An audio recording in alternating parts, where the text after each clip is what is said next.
Okay. Hello, Julian. Thank you for coming back again this year. Pleasure. Nice to see you. Nice to see you. And David and Anne, thank you also for coming back. You'd spoken in previous years, so we appreciate that very much. And Paul, it is nice to meet you. I've never met you before, so thank you very much for making yourself available and coming to see us. Well, thank you. So, let's see.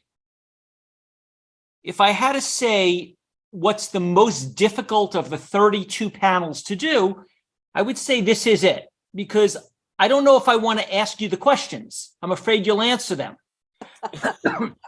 And I don't know if I'm going to like what you have to say. So I guess let's go forward. And I guess what I'd like to try to clarify from your books and from your different sources is, in your opinion, what are we talking about? What is the thing? I know there's 100 things, but what are the most clear things that concern you at this point? I know we could talk about GMOs and wireless radiation, but what of all the different challenges facing us?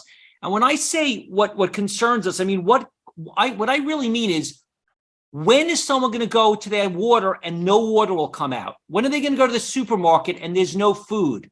When are they going to go to get gas and there's no gas? When is the weather going to be too hot to grow food? In other words, right now, everyone is laughing at the environmental movement because for 20 years, people are seeing horrifying things and smart people understand what's going on. But the average person's saying nothing's changing. Now, obviously, things are changing dramatically, but still the oranges are on the shelf in the store. And still there's enough food and enough water. So people who are not informed just don't understand this. When they talk about overfishing the ocean, people don't really understand it because, well, smart people understand it, but a lot of people don't, because they keep seeing this fish everywhere. So as bad as things have gotten in many areas, a lot of people don't think anything's changed because they don't see it. So what are the issues, of all the issues you've written about in your books, that you've spoken about, that you've passionately worked on? Let's try to first name what the issues are, the most important issues, and then we should come back to, when are we going to start noticing this in a more significant way? Even though I understand parts of the world are experiencing this completely now, there are parts of the world that still are not experiencing this. So if you could each kind of just start out without telling me about the problem, just name it, just name the specific issues that you feel we want to make sure everyone understands are issues. And we could go in order. Julian, you could start, then Captain Watson, and then David and Anne. That would be great. Okay, well, perhaps for me, the central issue is we need a plan for human survival. At present, no country on earth has got one. There isn't one at the global level. People don't recognize, as you say, that we are in a big mess and heading there fast. And we need to wake up. So it's a science communication task. We have to start getting that science across to the masses. Otherwise, governments are never going to budge. It's not just people who are doing nothing, it's politicians who are doing nothing as well. And what are the specific issues, though, that when you wrote your book about all your books, what are the issues that you're saying are the problems? Okay, well, there's 10 of them, right? So I've got to remember to list them in order. But basically, ecological collapse and extinction, we can see that going on all around us at the moment. Nuclear weapons, we know that we're facing a very big threat from those. Resource scarcity, the world is running out of water, for example, it's running out of topsoil, it's running out of forests, it's running out of fish. So the key resources of the world are now being exploited far too fast. Global poisoning, we have drastically underestimated the amount of poisons in our environment that we're putting out there. Our chemical emissions are 5 times our climate emissions, and they're killing 13.7 million people every year. So that's a huge issue that's going almost completely unaddressed. So pandemic disease, 7 pandemics in since 2000, and more to come. So basically the unleashing of new technologies, artificial intelligence, global surveillance, robot killing machines, and so forth, without any public or community oversight at all. These things are being developed in dark laboratories and unleashed on the world by people who may be malign actors. So technology is off the leash, and it's going to do to us what coal technology and agricultural technology have done to the planet if we don't watch it. So all the new technologies need to be disciplined in some way. And misinformation. Misinformation is us telling lies to ourselves about the truth of these matters. And there is a very large multi-billion-dollar industry out there for telling lies to the human species, because a lot of people are making a lot of money out of these threats. So sorry, that took a long answer. It's great. Great. Thank you for bringing this information to the public's awareness even more so. Thank you. Captain Watson? Well, my primary concern is that since 1950, we've seen a 40% diminishment in phytoplankton populations in the sea. And phytoplankton provides up to 70% of the oxygen in the air we breathe and sequesters enormous amounts of CO2. And why is it being diminished? Because we've been diminishing populations of whales and dolphins, seabirds, fishes, and they provide the nutrient base for the phytoplankton, magnesium, nitrogen, iron. And when you diminish those species, you diminish that supply. And the bottom line is this, is phytoplankton sustains life on this planet. If phytoplankton disappears, the ocean dies. And if the ocean dies, we all die. We don't live on this planet without phytoplankton. And, we tend to think that a lot of people tend to think that the oxygen is produced by Amazonian rainforests and trees and plants. And that's true up to about 30%. But the greater percentages comes from aquatic plants. And now we're not only ignoring that, or we're not even aware of it, but now we're also disrupting the krill populations by going down there to harvest millions of tons of krill for the purpose of making a protein paste, primarily to feed salmon on salmon farms, chickens and pigs and everything on factory farms, but without any significant research into what that impact is on the ecosystem. So the phytoplankton is necessary for healthy krill or zooplankton, and that's necessary for all life in the ocean. But most significantly, it's a production of oxygen and sequestering the CO2. Okay, wow. I didn't read that in the paper today. Thank you very much. And just while you're speaking, what about ocean acidification, coral reef destruction, and overfishing in general? Is that all part of it, or? It's all part of it. Chemical pollution, acidification, plastic pollution, noise pollution. We're literally destroying our ocean. And there's no such thing as sustainable fishery. There is no sustainable fishery on this planet unless you talk about somebody who's going out of the canoe out of the Congo or out of the Philippines and catching something on a line. But most of it is all highly mechanized, commercialized, industrialized fishing with 100-mile long lines, super trawlers. We pulled a net out of the Southern Ocean, a gill net out of the Southern Ocean that was set for Antarctic toothfish. That net was 70 tons and 72 kilometers long, and we pulled it from 2 kilometers from the bottom, and that's just one ship setting one net. We are literally strip mining life from the sea. Thank you. David and Anne? Yeah, well, there's all that's been said so far, but I like to basically think of the basic problems that we face as a species in the next 100 to 200 years as problems as things the classical Greeks named: earth, air, fire, and water. We have a soil crisis globally, from mining the topsoil to feed ourselves. We have the problems with the destruction of the ocean that were just mentioned in terms of water and the freshwater crises. We've got the climate crisis in terms of carbon dioxide going into the atmosphere, much of which came out of the soil and got put in the atmosphere through modern agriculture. And also fire in terms of how we power our civilization, our basic choice of energy systems. We need to basically revolutionize all four of those areas to meet the challenges of this century.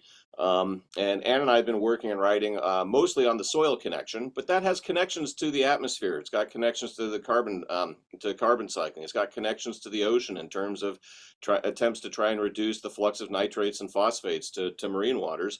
And it has a big implications for our energy systems in terms of whether we how we invest in them, what we use for energy, how we grow things. If we're going to use biofuels, how we grow those biofuels is as important as the fact that they're biofuels instead of fossil fuels, so that we don't just start mining soil instead of mining oil. So I would there's a whole suite of systems that society needs to rethink and reorganize that touch on all the issues that were brought up so far.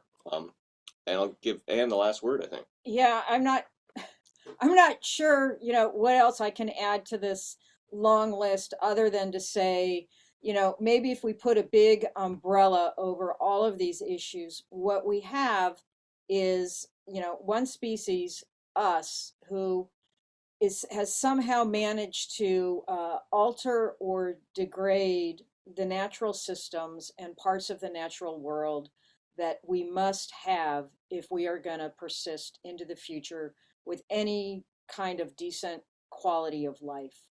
And so this is really concerning. I mean, this is sort of the bottom line for listeners and viewers to realize they may not need to know the details of all of this, but as we continue to sort of chip away and chisel down what it is that we actually need to survive, clean water, clean air, food production systems. And one thing that hasn't been mentioned that I think is really important is, I mean, I'm looking at Julian's background on this Zoom screen, and it reminds me of how much solace we all take from nature itself. I imagine Paul has been out into some amazing places in our water environments. And the more we alter and change things, we're also kind of robbing ourselves, maybe not of food or air or water, but the things that sustain our soul. This is where we get our solace. This is what some people might call, their form of church or spirituality. So these are really important things too, Steve. Okay. So the next question is obviously the question that no one ever answers and no one ever wants to answer. And I don't want to, be a scary person, but what are the timelines we're talking about? Because David, when you say something regarding 150, 200 years, or anytime anyone refers to something in 2100, everyone goes, oh, we got 80 years. Okay, everything sounds like we're doing good. When Guy McPherson gets on a stage and says, I'm a climate guy and we have 3 years left, everyone's like, what do you mean? What's going on? So as long as all this list is something that we're saying is going to happen in 2100, everyone is like, okay, we'll figure something out. We got a lot of time. But if you're saying, we got a few years, maybe, then suddenly people respond differently. So what kind of timelines do you see as realistic where we literally get to the point where we can't function as the type of society we are now? Or phrase that differently if there's a better way to say that. Yeah, what you're not going to see is, no matter what your timeline, you're not going to see an overnight collapse of civilization. That's not the story of the collapse of past civilizations, and it's not going to be the story of our civilization. What you're going to see is increasing stress on resources, regional conflicts over food and water, increasing destabilization of the global geopolitical realm, which, you might argue is already happening. We're definitely seeing shifts in the climate already happening. But you've just put your finger on one of the real challenges, I think, of all these problems, is that they tend to advance by chipping away little by little, year by year, in a consistent direction that eventually adds up to huge and unmitigatable change. How do we motivate people to actually get ahead of the curve? And and to address and mitigate things before they happen? It's a real challenge. We're hardwired to respond to immediate crises, as you're suggesting. We're much worse at managing long-term things, even if we can see them coming over the horizon.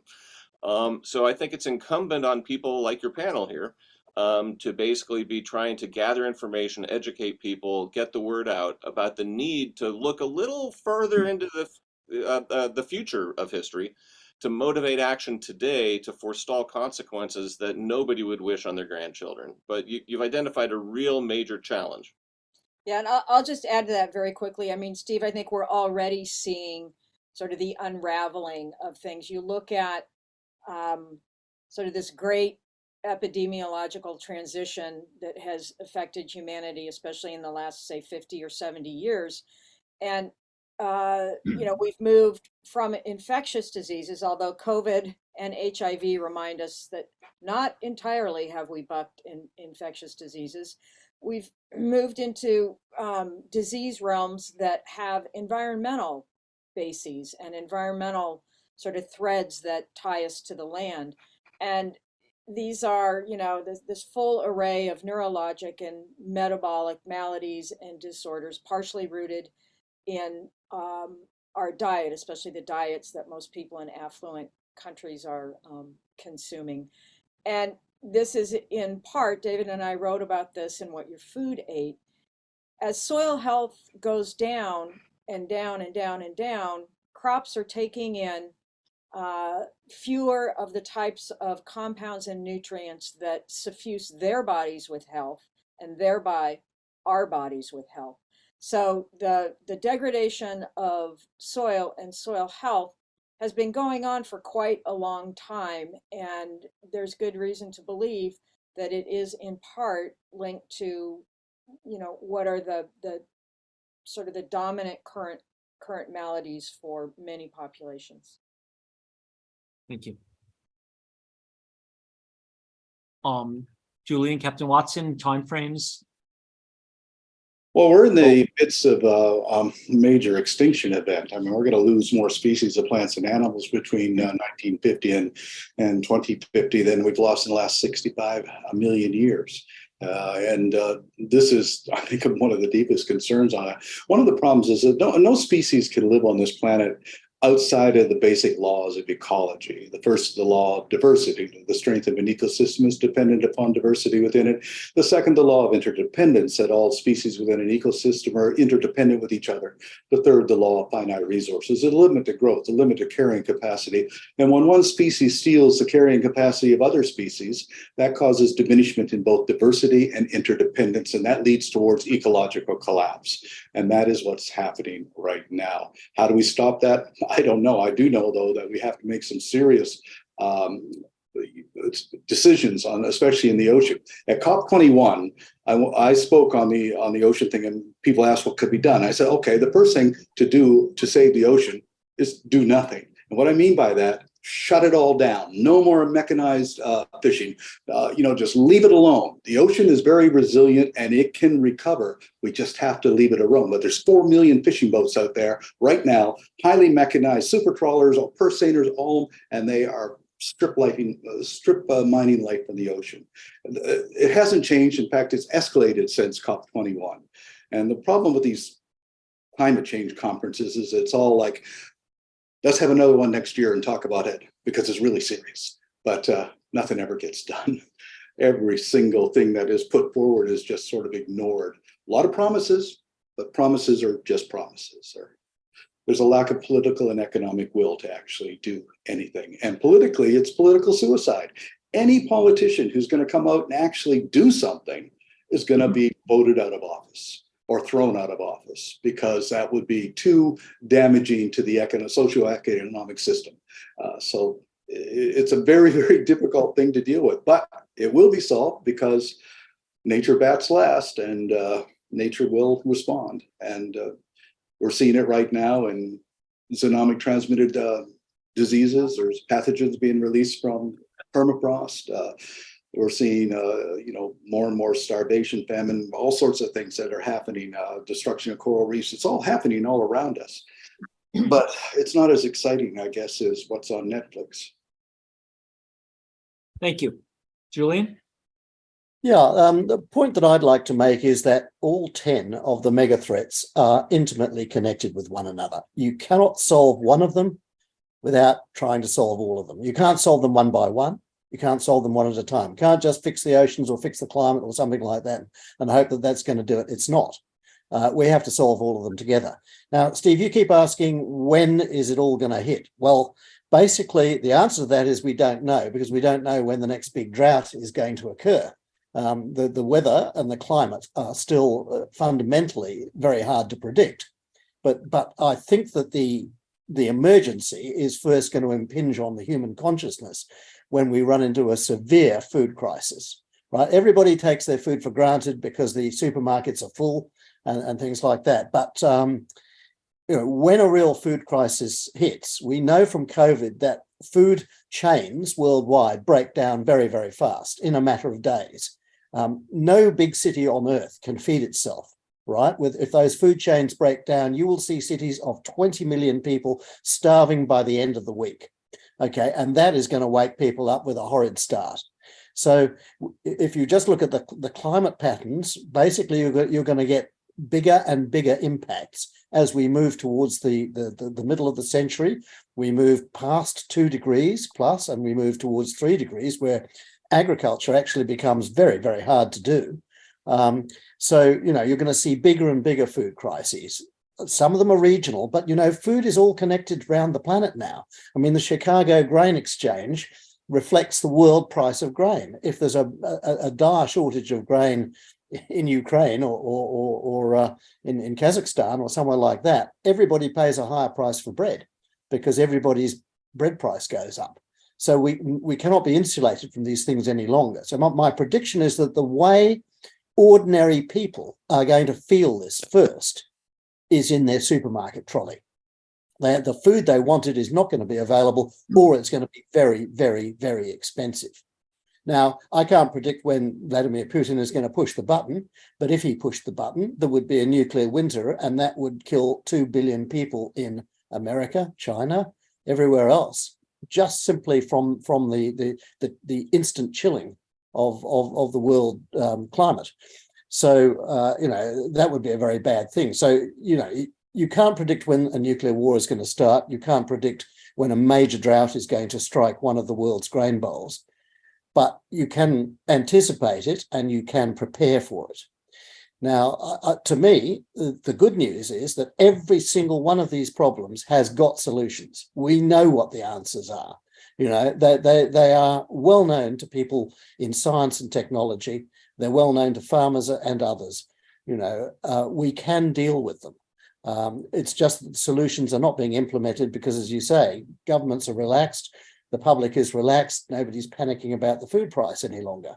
But wait until that food alarm bell rings, and you will see a whole change in human attitudes. Now, the food bell is ringing in Africa, no doubt about that.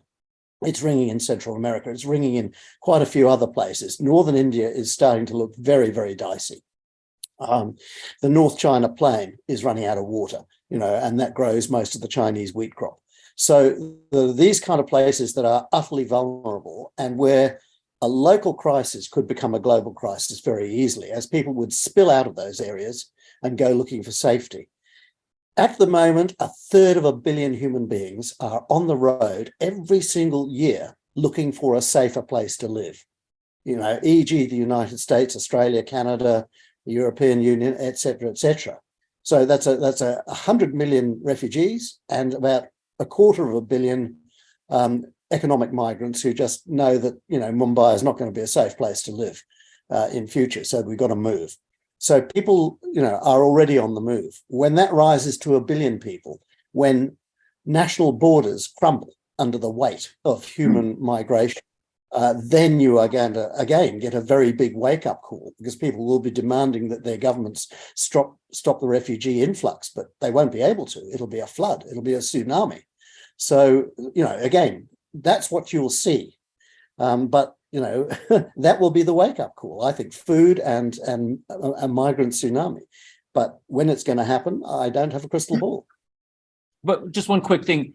If a nuclear bomb is dropped, you're saying 2 billion people would die from that? Well, that's what the modeling says. Basically, what happens if you use, say, 50 to 100 nukes, you would throw up enough smoke and dust to chill the Earth by around about 2 degrees temporarily for about 10 to 20 years. And this is what Robock and Toon and people like that at the University of Colorado have been working on this. And if you do that, you get massive crop failures. You get winter kill in most of the big world grain growing areas. And so, even places which are relatively food secure, like North America, will suffer, huge harvest losses. China will suffer major losses to both wheat and rice crops and things like that. So, a nuclear war is very, very bad for everybody. The problem we have at the moment is that there are people in Russia, America, China, and so on, who think you can have a small nuclear war, and just fire a few of these things to discourage the opposition. It's not that simple. Okay, so if we said that we had if JFK Jr. becomes president of the United States, he's an environmentalist, and he named the four of you to run the country for him, and people were willing to do whatever it takes. What are the most powerful actions that a human could take?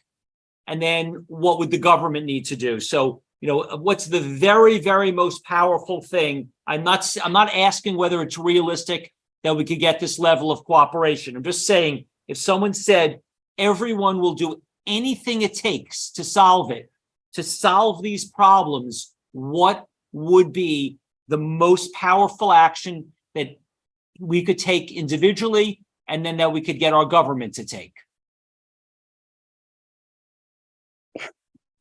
Well, I think that it needs a real paradigm shift here. That one of the problems I think that we have is that we live in a very anthropocentric culture. The whole planet is anthropocentric. That means it's all about us. We're the only species that matter. It was even created for us. That's how delusional this is.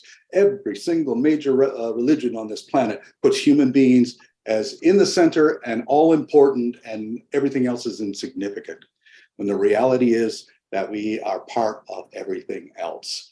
And if the bees disappear, the worms disappear, the fish disappear, we're in serious trouble. They're more important than we are because they don't need us, but we need them. And we're destroying them.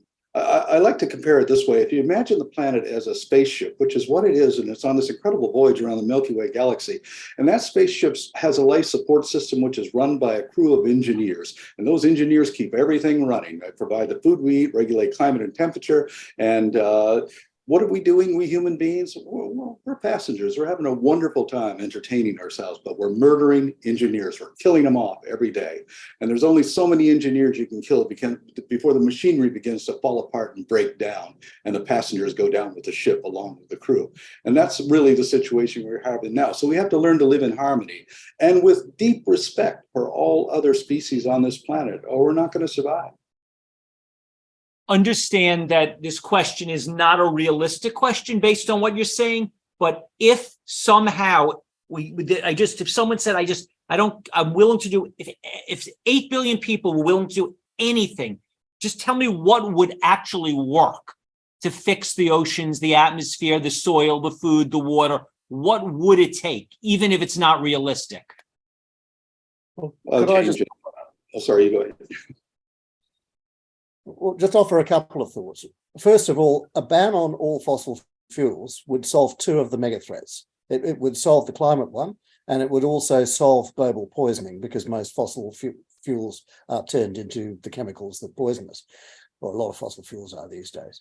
But the second one that could actually really make a difference is what I term renewable food. If we completely rethink the world food system, so we are much less reliant on agriculture, which is a Bronze Age technology for farming, for producing food, and we use other systems such as urban systems which recycle nutrients and water and don't require vast areas of land and water to do, and they're climate proof, or deep ocean aquaculture.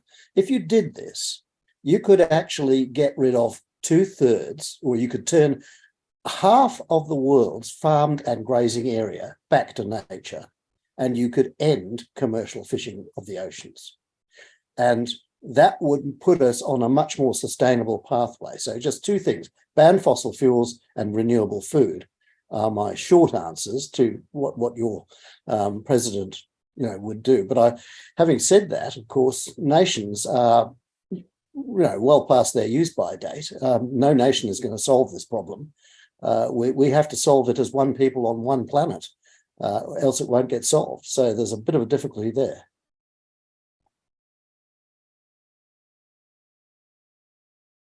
David, Anne, any specific solutions? Like what would be the solutions that would work, even if they're not realistic, that people would do it?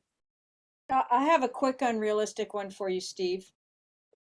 and that is, what if we put people like Greta Thunberg and other young people in charge, some of whom are very clear-eyed about the kind of future that they will be living in. And she can do, I'm saying, we'll put JFK Jr. aside for a moment, because let's just say Greta's going to be determining things. I've seen young people say and do things that tell me that they see and they know what needs to be done. And so I say, let's put them in charge, and they can start tweaking these levers and these dials and getting things lined up so that, as Paul had said earlier, when he made his comment about the ocean being resilient, I think human populations in the natural world are resilient as well, but we need to back off and let that resiliency start chugging away. And I think that would be a way to get that done. So assume that Greta was in charge and she came to you and she said, okay, tell me exactly what I could do that would have the greatest impact, and assume everyone would listen. What would you tell her to do? Well, she has some pretty firm ideas about that. And, one of them is, a few of them have been alluded to or directly mentioned here about getting off of fossil fuels completely, lowering, the consumption level, especially on the part of Western nations in terms of all of the material items and possessions that we as consumers are offered and that we purchase and so on. So I would, in some ways, Steve, leave it to her to follow through on things. Okay.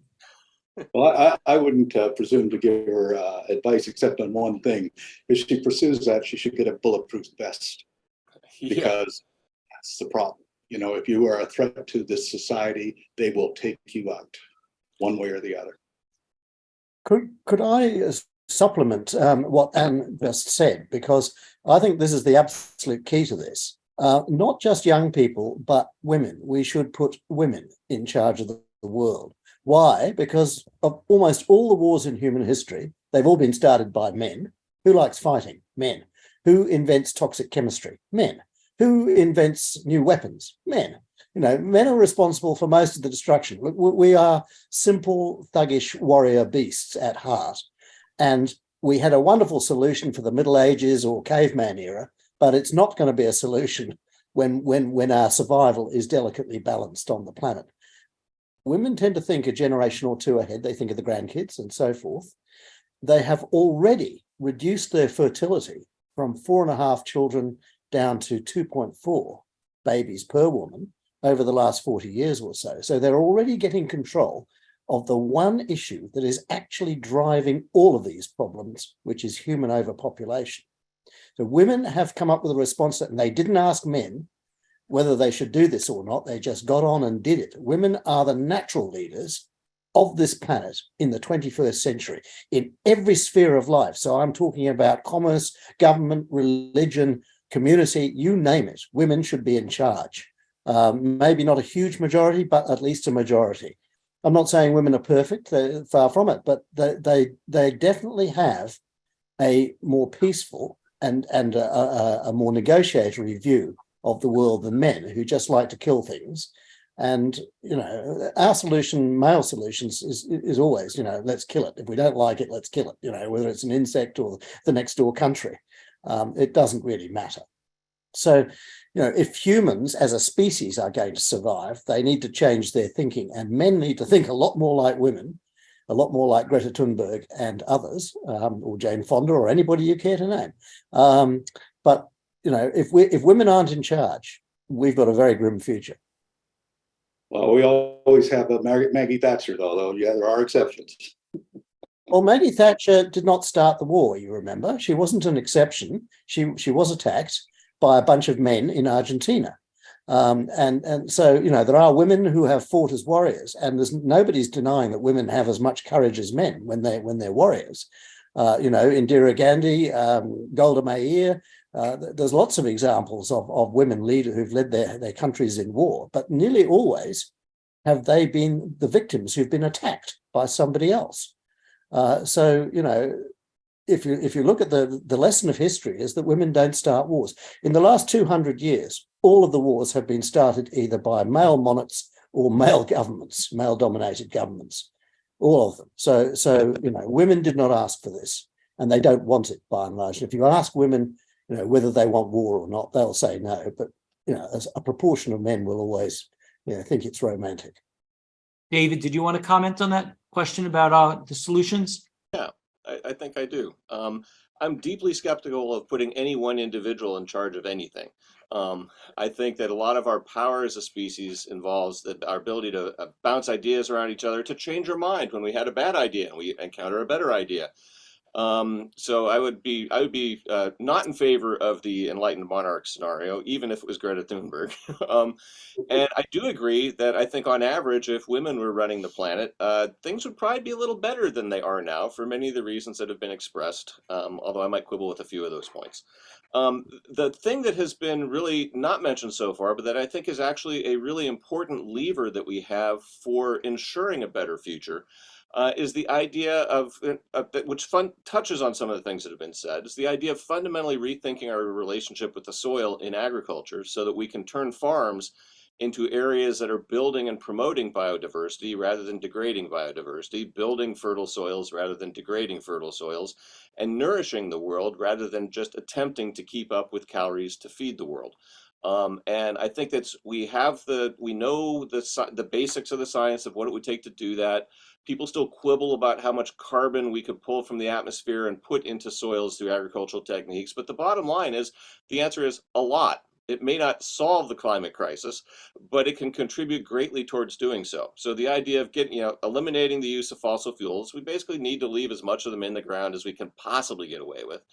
And I think that the key to a transition that could help with both the climate and the soils issue, and I haven't thought too hard about how this would apply to the oceans yet, is attempting to basically align our economic subsidies and incentives at national and international levels with directions and activities that actually enhance environmental characteristics, enhance the fertility of the land. And I've become very encouraged about that in the soil arena, because the basic methods and techniques that farmers can use to engage in regenerative farming practices are the same ones that can reduce their use of fossil fuels, reduce their reliance on agrochemicals, pesticides, and nitrogen-based fertilizers, which are derived from fossil fuels. And they can be more profitable, and they can actually even lower the price of food if enough people were doing that. The marginal cost of production in regenerative systems is actually, the ones I've interviewed farmers on, is actually lower than the marginal cost in conventional systems.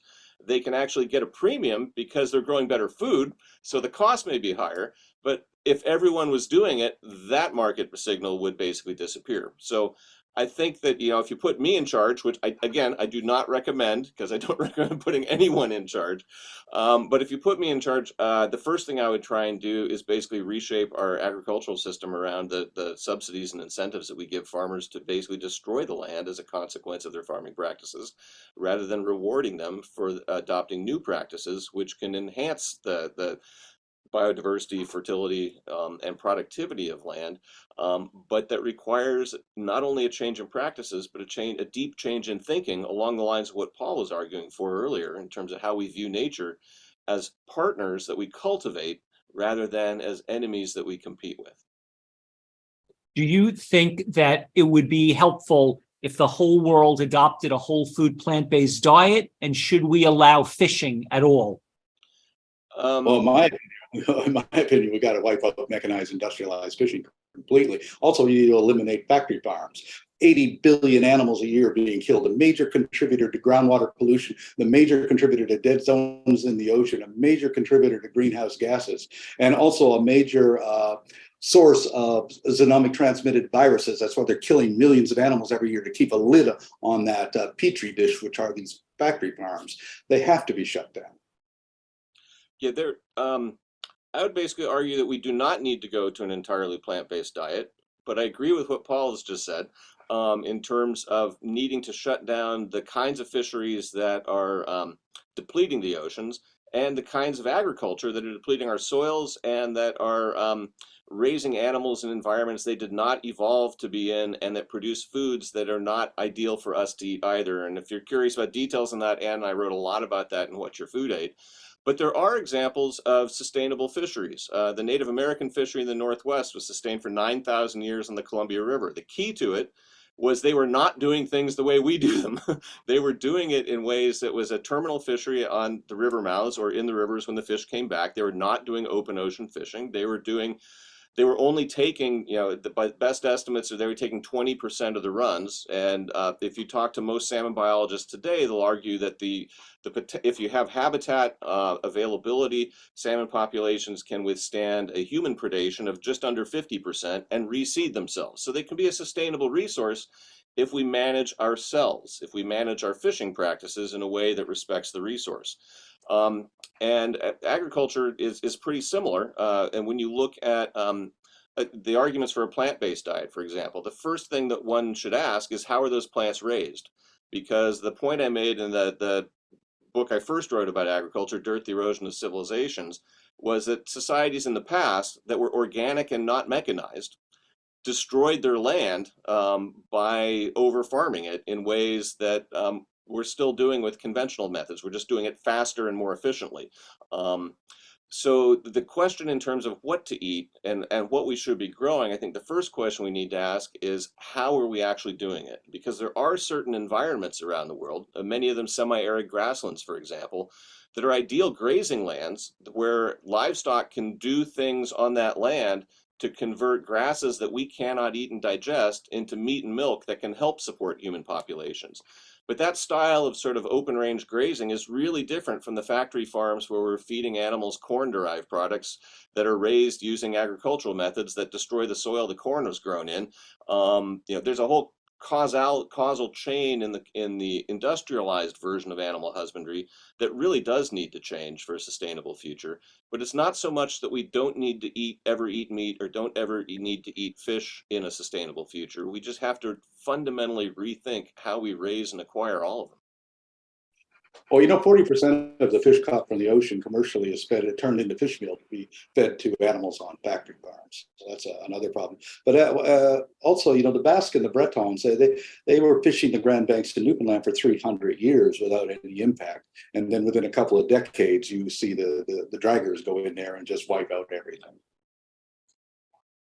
Well, I think there's a huge difference between just, what David described going on in the mouth of the Columbia River, and Paul, what you just said. So when you have a regional or a local population that's relying on, say, a fish food source, that is really different than a multinational global corporation coming to a few areas and fishing for profit. That's just, it's totally different. And I think in some ways we have gotten ourselves into a bind, whether it's with fisheries or food grown on land, in that we grow it and then we want to transport it vast distances instead of looking at local and regional populations being the consumers of the food or the fish in the places where they live. That's not the modern world, I get that. But if we could somehow take this pressure off of the oceans and off of the land, it will, I think, improve people's health and the human diet and the environment at the same time. Steve, I'd like to make the point that there are enough nutrients flowing through New York City to feed New York City. At the moment, a third of its food is being thrown into landfill and the rest of it is going down the sewer pipe. And if those nutrients were harvested, you could feed New York sustainably and climate-proof way without impacting on the wider landscape thousands of miles away.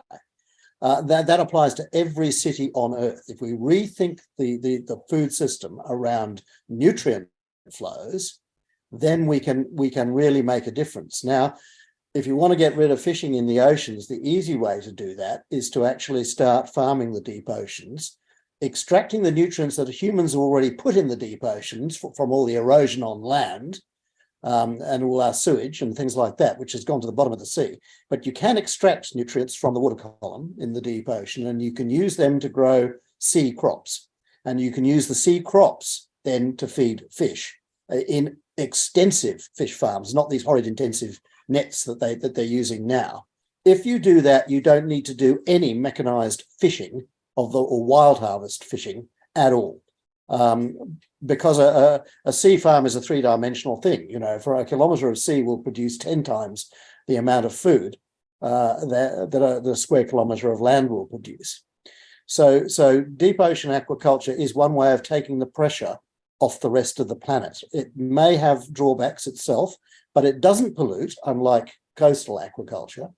And you are starting to recycle and use again the nutrients that humans have already wasted, which is a very important point. So if we can build these nutrient cycles, our cities can feed themselves. I want to make one more point. We currently eat 300 different plants. There are 30,000 edible plants on planet Earth. So we haven't even begun to explore the biological and culinary richness of our own environment. We haven't discovered all these wonderful new foods. Most of our native peoples know about them, but we don't, as an industrial society. So there's huge opportunities to grow new types of food on regenerative farms and in aquaponic and hydroponic setups in cities and things like that. So a renewable food supply is going to revolutionize how we go about these things in a way that renewable energy isn't. This is going to be bigger, 3-4 times bigger than renewable energy. And renewable energy's already got a head of steam. So renewable food, take it from me, is a thing that can really make the difference, and people are going to love it. And it's going to make a huge difference to our health, because we'll be eating healthy, fresh food that is not soused in chemicals. There seems to be more economic and political interest in deep sea mining than in deep sea agriculture, because that's what, and so that's a real looming threat. So just to be clear, aside from bottom trawling, where they take a giant fish net and clear cut everything in the ocean, is there anything else that we're doing to the oceans that's causing the overfishing, the coral reefs dying, the ocean acidification, the microplastics, the garbage patch? Is there anything specific action aside from bottom trawling? And then on land, what actually are we doing wrong with the farming? A lot of people are still thinking like, we farm. What's so bad about that? So what is wrong? What are we doing to the oceans? So bottom trawling is one thing. Is there anything else we're doing that's causing the problems? And when we, in our current food system, what is it that we're doing in the way we're growing that is so destructive? Well, I think what we're doing with the ocean is we're putting all our crap into the ocean and taking everything that's good out of the ocean. And we're not taking into account, even when you're trying to do something like renewable energy, they want to build these offshore wind turbines off the coast.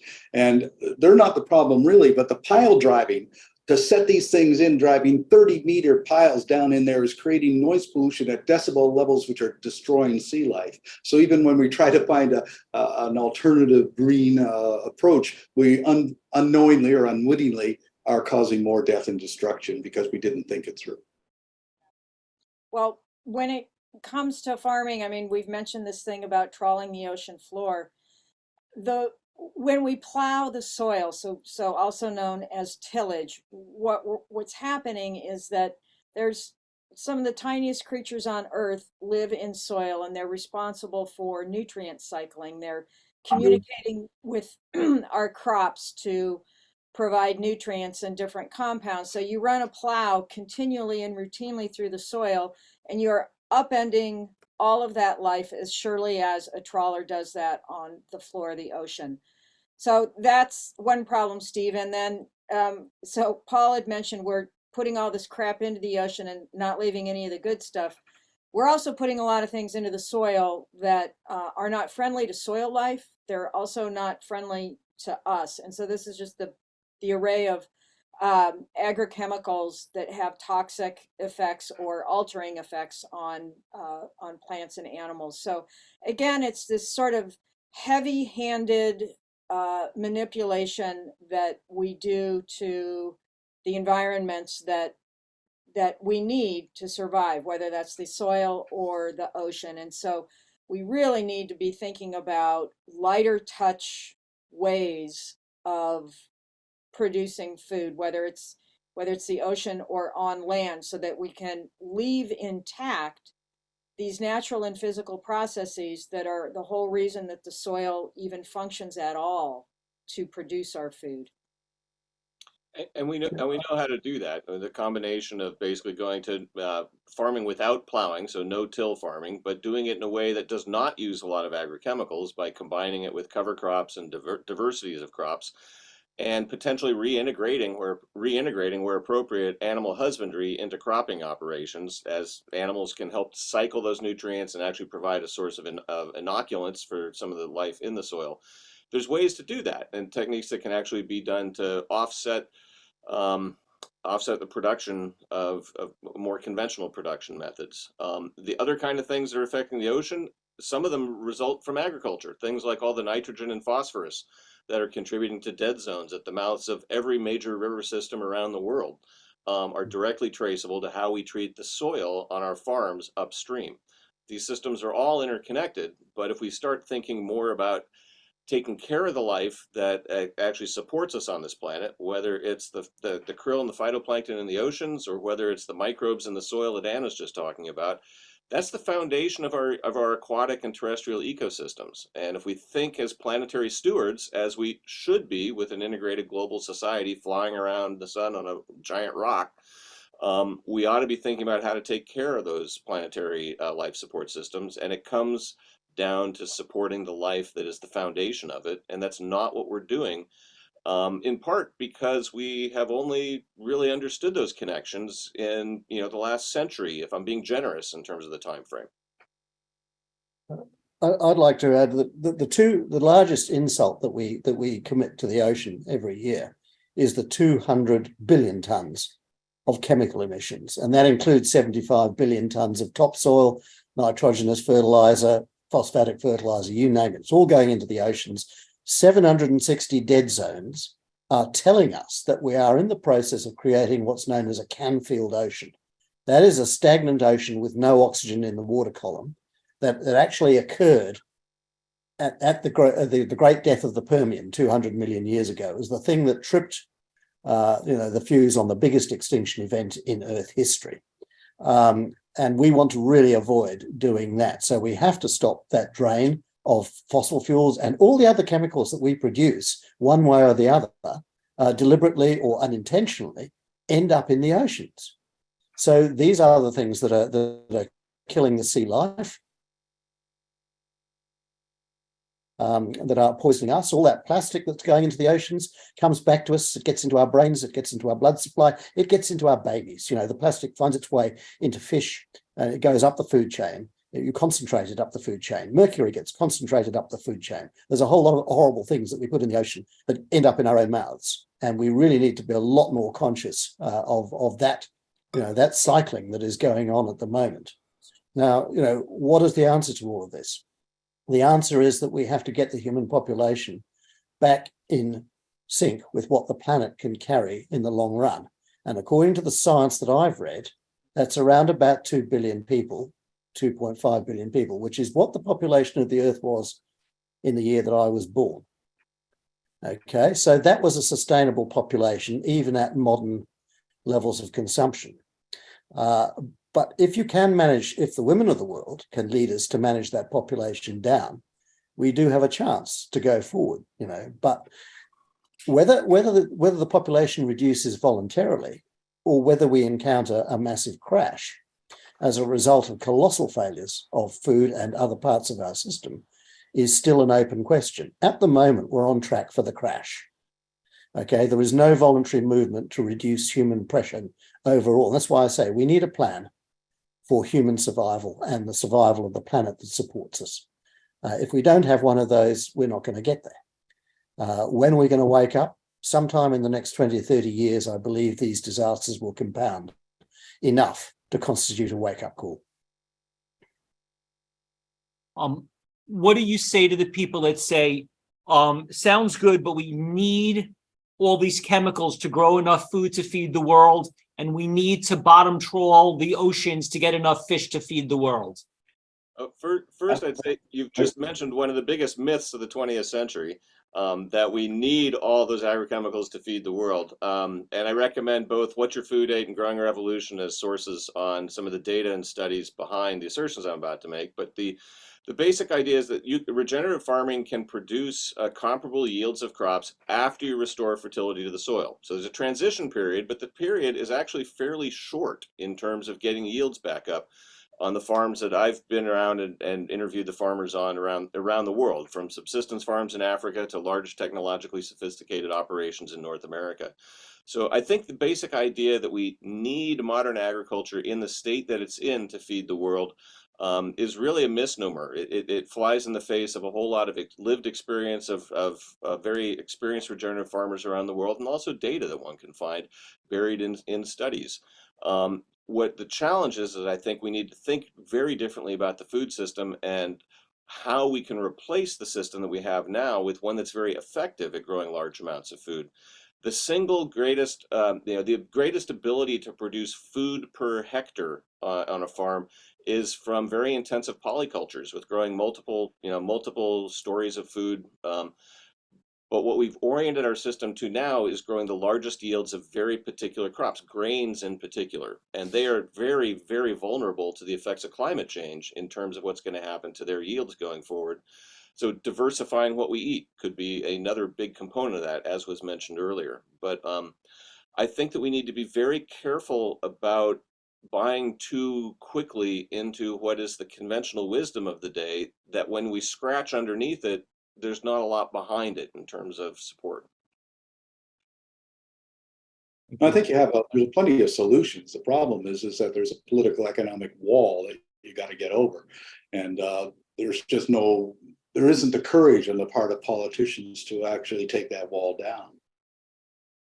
So you are all very articulate, and I very much appreciate you speaking to me, but I assume you've had an opportunity to be interviewed elsewhere in the world, in your life, and you've written books, and leaders have seen it, and scientists and politicians and congressmen and the media.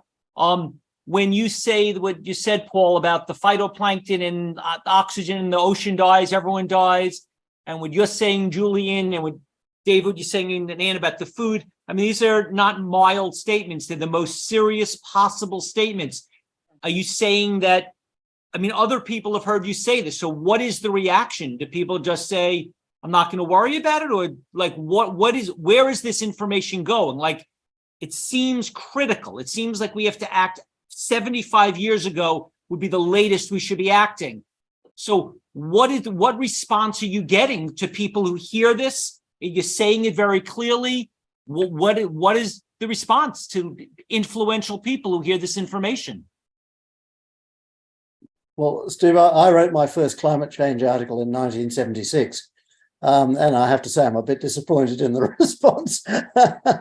But, people are starting to get their heads around it, and things are happening, but not fast enough. I mean, the climate impacts are building and building and building, and they're going to get their heads around it, whether they like it or not. It's physics, right? We can't stop it in the short run anyway. Look, there is a worldwide conversation taking place, and we are part of that. We're on Zoom now having this conversation around the damn planet. Human minds are joining up at light speed around the planet. Okay, we have never in our entire history been able to have a conversation with ourselves. We've been little tribes and little countries everywhere, walled off from one another, hating one another, fearing one another. Things like Twitter and Facebook and so forth are actually breaking down those barriers. And the young kids of today don't have the same, prejudices that their elders did. But we are creating a world now where ideas and solutions can travel at the speed of light. And that's what we're doing today. We're exchanging. So we have got this wonderful tool. We're joining minds around a planet. We're almost thinking as a species rather than just as individuals. And I think that's a very wonderful evolutionary moment in the story of humanity, that we are able to actually put all these brains together. Now, a lot of those brains are a bit screwy, and they parrot disinformation and conspiracy and things like that. But, you've got to put up with that. But the truth is also getting out there. And And that's a wonderful and a very important thing. And more people are participating. I mean, just to take the example of regenerative farming, there's a huge, lively conversation on Twitter about regenerative farming. There are farming groups from all over the world chatting away about better ways to do regen. So that's a wonderful, that knowledge is not being shared by stodgy old ag departments. It's being shared by farmers talking to one another and talking to consumers who don't want this sickening industrial diet any longer. So there's this kind of conversation going on. And I believe out of that, we can grow the solutions. That's my positive take on this thing. Yeah, back when I wrote Dirt in 2007, there was no discussion really of soil health and agriculture. It was an obscure, thing that people didn't really think about. Now you go to farming conferences, it's what everybody wants to talk about. And the whole idea of a regenerative agriculture that can improve soil health as a consequence of intensive agriculture is really catching on in farming communities. I think possibly for a couple of the simplest of reasons. And one is that farmers are squeezed in the current industrialized agriculture system. Farmers are kind of squeezed between low commodity prices they get for the few crops they do grow and the very high input prices for the nitrogen and the fertilizer and the pesticides that they think they need to grow those crops. They're very squeezed economically, and they're looking for ways to cut costs and increase their margins. And regenerative agriculture provides an avenue for aligning economic interests up with ecological interests. And that's why I think we're seeing it catch on fairly rapidly among many farmers. But it also has other attractive things that are making some very large corporations get fairly interested in it. What their programs of regenerative agriculture look like and whether they pass muster as truly regenerative may be a whole nother question. But the interest in it is growing. Where I haven't seen a whole lot of support yet are from governments and politicians. The thing Paul was pointing to earlier in terms of resistance to basically ideas that will change things. And if we do move to a more regenerative style of agriculture, there will be winners, and I would argue those are the farmers, consumers, and the planet. And there will be losers, and those are the people who are selling farmers things like fertilizer today. It's not going to be an easy shift or easy change, but I've seen far more interest among consumers and farmers themselves than I have among our political leaders in actually leading the way towards a new style of agriculture that would benefit everybody. And to me, that's very disappointing. I've had a few conversations with some fairly prominent politicians who I don't want to name on a Zoom thing, but that issue of short versus long-term reaction to crises is a very real one. And they tend to be focused on their next election, not human survivability into the 2200s. We also live in a society where media is controlled, mainstream media is controlled by corporations, and the politicians are all controlled by corporations. In COP21, Justin Trudeau, as a newly elected prime minister, was the darling of COP21. Everybody, oh man, this guy's way ahead of us. He's going to do this. He's going to do that. He went back home and championed the tar sands. He's driving a pipeline through indigenous lands. He's controlling, he wants offshore tankers. I mean, he's become worse than anybody in Canada's history on this. And he was the guy who was going to change it all and really, do something. But, I don't know. I think power corrupts and it shows it each and every time. Well, this is why nations are disintegrating. Nations no longer have the money because all of that's migrated to the global corporations. And they no longer have the power to govern that they used to do. I mean, because corporations skip between jurisdictions and things like that.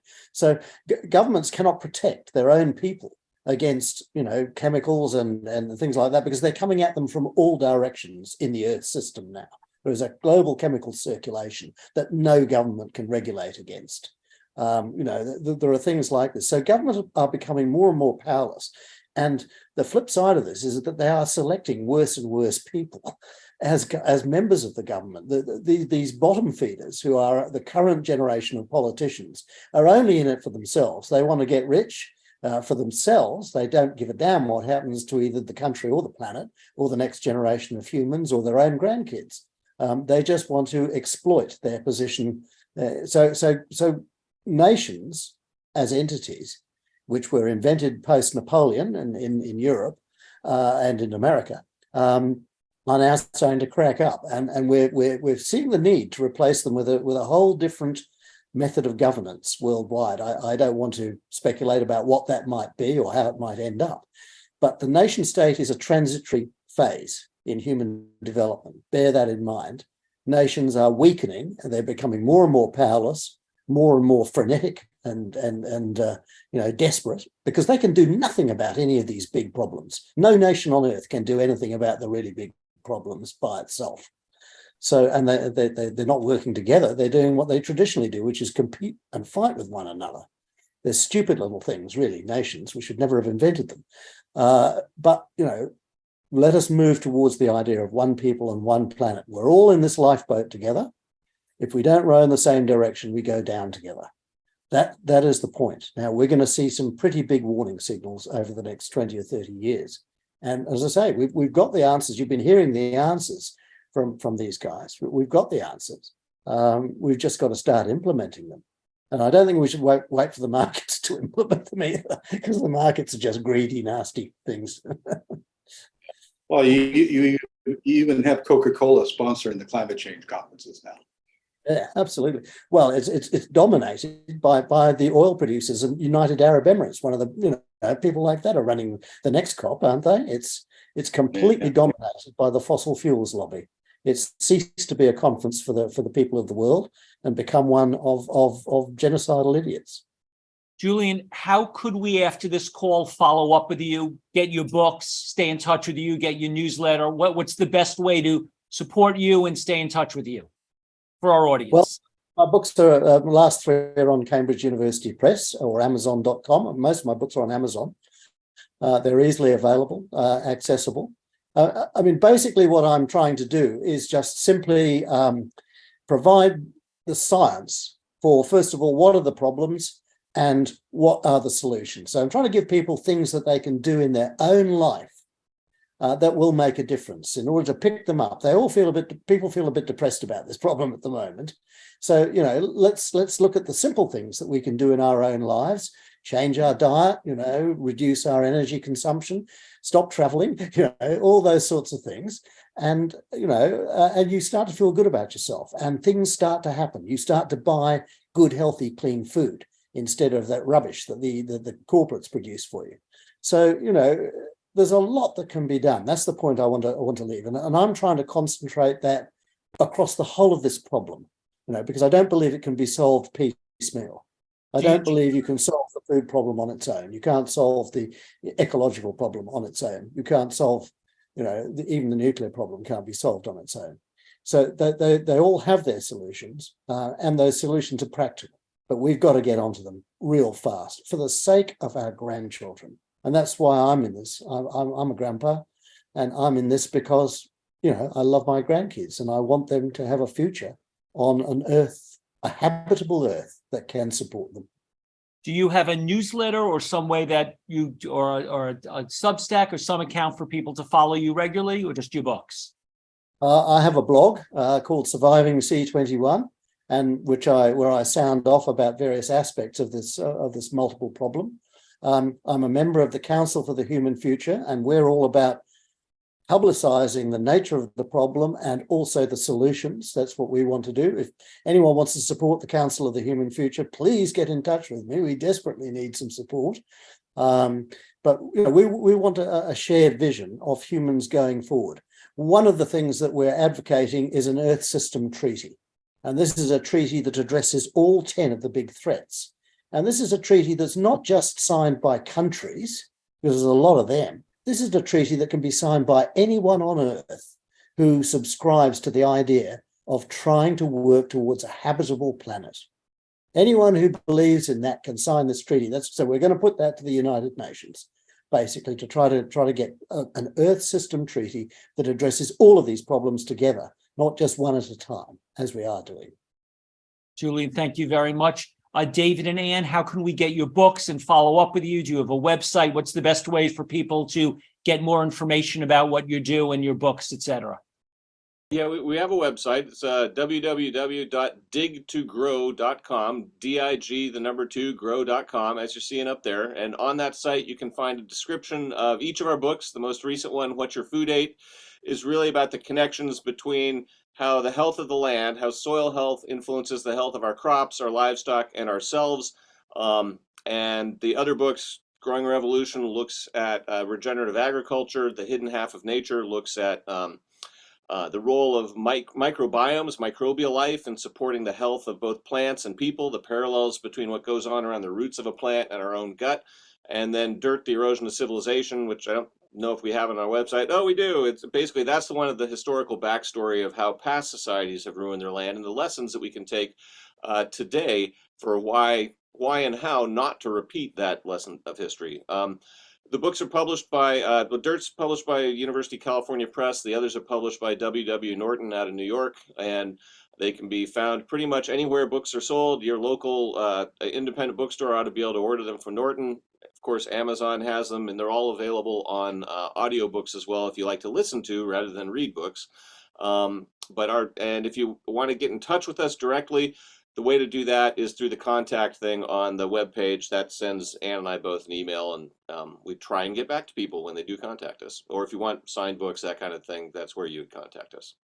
Okay, amazing, and thank you. And I appreciate you. You know, you do work that most people don't do. I mean, soil health. There's not that many books on it that I see. So, we really appreciate that amount of attention you've put to such an important issue. So, thank you. Captain Paul, how do we stay in touch with you? How do we support you? How do we donate to your organization? What can we do to help your great work? Well, in 1977, I founded the Sea Shepherd Conservation Society, but last year I was ousted from Sea Shepherd in a hostile takeover because I was considered too controversial and too confrontational, and they wanted to change the focus. So I've established the Captain Paul Watson Foundation, and I called it that not to be egotistical, but because I figured, well, he took that other organization away from me, they can't take my own name away from me. But they're trying to do it anyway. But what we're doing is to carry on the campaigns and the work that we've been doing for the last 50 years.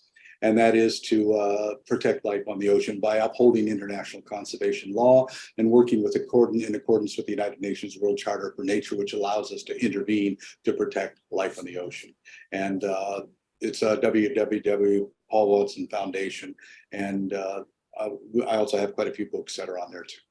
If someone donates money to your organization, how is that helping? What is that doing? It's funding the operation of our first ship, and we'll have more. We have a 200-foot vessel, which is leaving at the end of this month to the waters between Iceland and Greenland to protect endangered fin whales. They want to kill them. It's illegal. It's a violation of the moratorium on commercial whaling, and so we're going to intervene to protect them. So you're saying instead of people getting their own boat, driving all the way to Iceland and fighting people who are killing the fish, you'll do it for them, and all you're asking is for a very small donation of $25 to $200, ideally a month. Well, actually, the most important thing is people become monthly donors, because that gives us security that we need. That could be $5 or $10, it doesn't matter. But and also we're gearing up to the Japanese are going to return to the Southern Ocean to illegally kill whales again in the Southern Ocean Whale Sanctuary. And I intend to be down there to meet them if they do. And we're also doing campaigns to stop super trawlers and to stop the killing of whales in Norway and the Faroe Islands and in Japan. So there's a lot to do. And also at the same time to focus attention on what's happening in our ocean. The book I'm most proud of is that recently I published We Are the Ocean. It's a children's book because I think it's more important to get books to children than to adults in many ways. Okay, so if we could unmute the mic, we have four heroes here, and I'd like to thank them for what they do and support them going forward. So very great thanks for coming on and all the work you are all doing in such important issues. And I want to give everyone else a chance to thank you as well. Thank you. Thank you. It was a great presentation. Really enjoyed it. Thank you.